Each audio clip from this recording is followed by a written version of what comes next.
Alors que la chapelle de Notre-Dame de Haure existe depuis le XVIIIe siècle, la drève bordée de tilleuls qui y mène date de 1935. Elle a été créée à l'occasion d'un congrès marial initié par les Assomptionnistes qui ont occupé l'ancienne résidence d'été des abbés de Saint-Hubert à partir de 1905.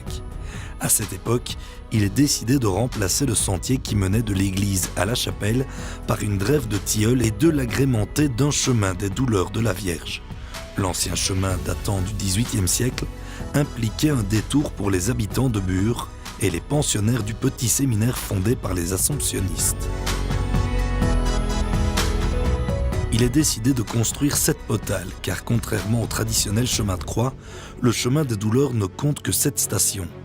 Pour ce faire, il est fait appel à un jeune artiste de 20 ans, Joseph Guillain.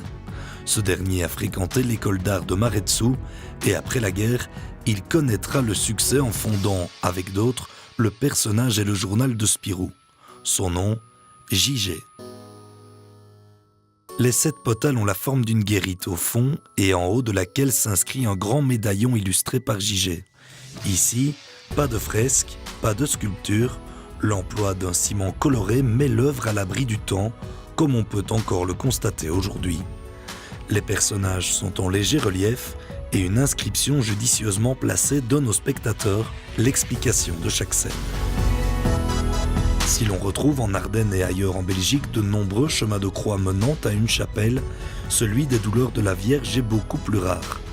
Ce choix peut s'expliquer par la dévotion particulière de l'ordre des Assomptionnistes à la Vierge qui rejoint celle des Burois envers Notre-Dame de Haure, mais aussi et certainement par l'artiste à la manœuvre qui deviendra plus tard l'un des noms phares de la bande dessinée belge.